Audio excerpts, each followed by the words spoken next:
ഇനി നമുക്ക് വളരെ ടേസ്റ്റി ആയിട്ട് കപ്പയും ബീഫ് വരട്ടിയതും തയ്യാറാക്കാം. ആദ്യം നമുക്ക് ബീഫ് കറി തയ്യാറാക്കാം. അതിന് വേണ്ടിയിട്ട് ഞാനിവിടെ ഒരു കുക്കർ എടുത്തിട്ടുണ്ട്. ഫ്ലെയിം ഓൺ ചെയ്ത് അതിലേക്ക് 2.5 ടേബിൾ സ്പൂൺ വെളിച്ചെണ്ണ ഒഴിച്ചു കൊടുക്കുക. എണ്ണ ഒന്ന് ചൂടായി വരുമ്പോൾ നമുക്കിതിലേക്ക് ഒരു വെല്ലുള്ളി അരിഞ്ഞു വെച്ചത് ചേർത്ത് കൊടുക്കുക. എന്നിട്ടിതൊന്ന് വഴറ്റിയെടുക്കുക.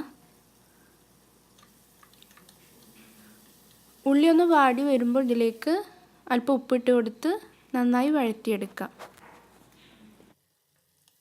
പിന്നെ ഇതിലേക്ക് 4 വെളുത്തുള്ളി, 1 പീസ് ഇഞ്ചി, 4 ചെറിയുള്ളി, 1 ടീസ്പൂൺ വലിയ ജീരകം ഇവയൊക്കെ ഒന്ന് ജസ്റ്റ് ഒരു കലയിലിട്ടൊന്ന് ചതച്ചെടുത്തതാണ്. അത് ചേർത്ത് കൊടുത്ത് നന്നായി വഴറ്റിയെടുക്കുക. ഇനി ഇതിലേക്ക് ഒരു പച്ചമുളക് അരിഞ്ഞു വെച്ചത് ചേർത്ത് കൊടുക്കാം. അതിനോടൊപ്പം തന്നെ ഒരു തക്കാളി കട്ട് ചെയ്തത് ചേർത്ത് കൊടുത്ത് വഴറ്റിയെടുക്കുക. അപ്പോൾ ഇനി ഇതിലേക്ക് 1.5 ടീസ്പൂൺ മല്ലിപ്പൊടി ചേർത്ത് കൊടുക്കാം. 1 ടേബിൾ സ്പൂൺ മുളക് പൊടി ചേർത്ത് കൊടുക്കുക. 1/2 ടീസ്പൂൺ മഞ്ഞൾപ്പൊടി, 1/4 ടീസ്പൂൺ വറുത്ത് പൊടിച്ചിട്ടുള്ള വലിയ ജീരകത്തിൻ്റെ പൊടിയാണ്. ഇവയൊക്കെ നന്നായി ഒന്ന് വഴറ്റിയെടുക്കുക. അല്പം വെള്ളം ഒഴിച്ച് ഈ മസാല ഒന്ന് വേവിച്ചെടുക്കാം.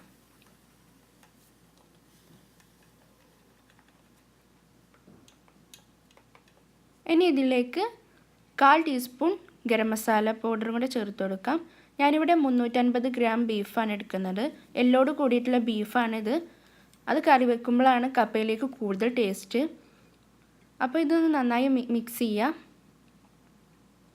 ആവശ്യത്തിന് ഉപ്പിട്ട് കൊടുക്കാം.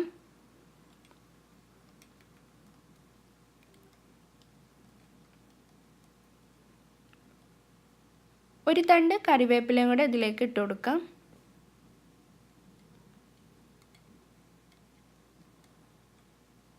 രണ്ടര കപ്പ് വെള്ളം ഒഴിച്ച് നമുക്കിത് പാകം ചെയ്തെടുക്കണം.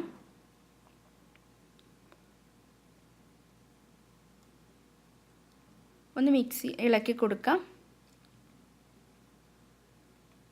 ഇനി ഇത് കുക്കറിൻ്റെ അടപ്പ് കൊണ്ട് അടച്ചു വെച്ചിട്ട് ഒന്ന് വേവിച്ചെടുക്കുക. അധികം വേവുണ്ടെന്നുണ്ടെങ്കിൽ നമുക്ക് 7-8 വിസിൽ വരെ വേവിച്ചെടുക്കാം. അപ്പോൾ ആ ടൈം കൊണ്ട് നമുക്ക് കപ്പ ശരിയാക്കാം. അപ്പോൾ അതിന് വേണ്ടിയിട്ട് ഞാനിവിടെ 1 കിലോ കപ്പ കട്ട് ചെയ്ത് കഴുകി ഒരു പാത്രത്തിലിട്ട് വെച്ചിട്ടുണ്ട്. ഇനി ഇതിലേക്ക് ആവശ്യത്തിന് ഉപ്പിട്ട് കൊടുക്കാം. അതോടൊപ്പം തന്നെ കുറച്ചധികം വെള്ളവും വെക്കുക. കാരണം കപ്പ വെന്തിട്ട് നമ്മളിത് ഊറ്റിയെടുക്കും. അപ്പോൾ അതിനനുസരിച്ച് വെള്ളം വെച്ച് വേവിച്ചെടുക്കുക. നമ്മുടെ ബീഫ് ഇവിടെ റെഡി ആയിട്ടുണ്ടോ എന്ന് നോക്കാം. ബീഫ് ഇവിടെ റെഡി ആയിട്ടുണ്ട്. എണ്ണയൊക്കെ തെളിഞ്ഞ് വന്നിട്ടുണ്ട്. ഇനി ഇതിലേക്ക് അല്പം കറിവേപ്പിലയും കൂടെ ഇട്ട് കൊടുത്ത് മിക്സ് ചെയ്യാം. അതോടൊപ്പം തന്നെ കുറച്ച് കുരുമുളക് പൊടിയും കൂടെ ചേർത്ത് കൊടുക്കാം. കപ്പ ഇവിടെ ആയിട്ടുണ്ടോ എന്ന് നോക്കാം. ഒരു സ്പൂൺ വെച്ചിട്ട് നമുക്കൊന്ന് ചെക്ക് ചെയ്ത് നോക്കാം. ഇതിപ്പോൾ ഇവിടെ വെന്ത് വന്നിട്ടുണ്ട്. ഇനി നമുക്കിത് ഊറ്റിയെടുക്കാം.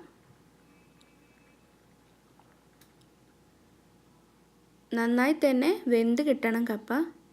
ഇനി ഇതിലേക്ക് നമുക്ക് കടുക് പൊട്ടിച്ചിടാം. അപ്പോൾ അതിന് വേണ്ടി ഒരു പാൻ സ്റ്റൗവിൽ വെക്കാം.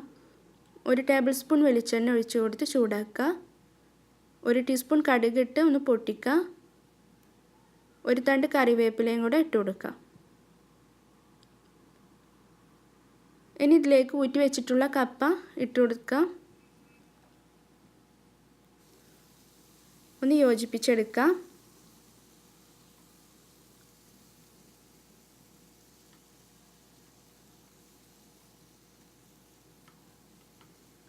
അപ്പോൾ നമ്മുടെ കപ്പ ഇവിടെ റെഡി ആയിട്ടുണ്ട്.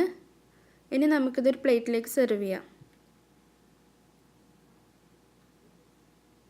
കപ്പയുടെ കൂടെ തന്നെ ബീഫ് വരട്ടിയതും സെർവ് ചെയ്യാം. വളരെ ടേസ്റ്റിയായി തന്നെ നമുക്കിത് തയ്യാറാക്കാൻ പറ്റുന്ന ഒന്നാണിത്. അപ്പോൾ ഈ റെസിപ്പി ഇഷ്ടപ്പെട്ടാൽ നിങ്ങൾ സബ്സ്ക്രൈബ് ചെയ്യാൻ മറക്കരുത്. അതോടൊപ്പം തന്നെ നിങ്ങളുടെ അഭിപ്രായം അറിയിക്കുക.